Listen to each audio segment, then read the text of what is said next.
Hey, this is Victor Antonio, just recording a small message. Today I just found out, a little while ago actually, that Zig Ziglar passed away.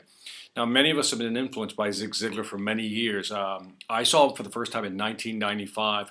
I remember we were living in Minnesota, and I remember watching this guy on stage thinking, wow, this guy's incredible. And I think that got me going on the speaking business, at least interested in speaking. And from there on out, pretty much started modeling everything he did. In my opinion, one of the great sales motivational speakers out there. Probably ever was, actually, in my opinion. Again, my humble opinion. So it's kind of sad, actually, to see him pass away. I got a chance to speak with him about 3 years ago. And just like anybody else, when you reach that level, that stature, there's this graciousness about other people, especially aspiring speakers.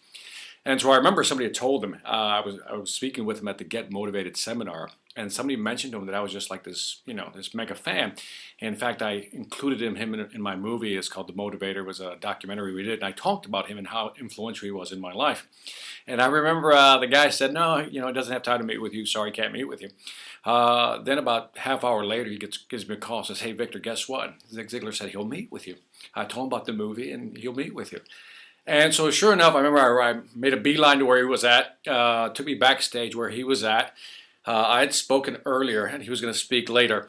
And I remember I went back there was a private little room set up for him, and I walked in, and it's like, there he was, Zig Ziglar. It's like, Gregorian chants, light coming through the sky. No, not really.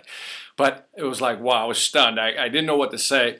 And I remember the person that was with me who guided me back there says, Victor, you have a camera? And I'm like, no, I'm still shell-shocked. I didn't really want a picture. I just wanted to be, just to meet the guy. And I don't know, there's something happened where I just walked in, said hi to him, and I just said, can I hug you? And he said, sure, go ahead and hug me. And I remember after I finished hugging him, he says, my wife, Red, she's a hugger too.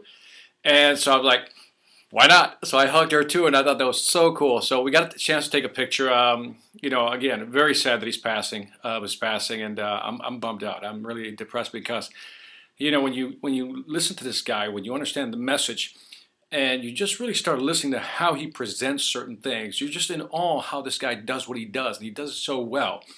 And so again, will there ever be another Zig Ziglar? Now, in my opinion, the greatest in terms of sales motivational speakers. I don't care. You have your opinion. I have mine.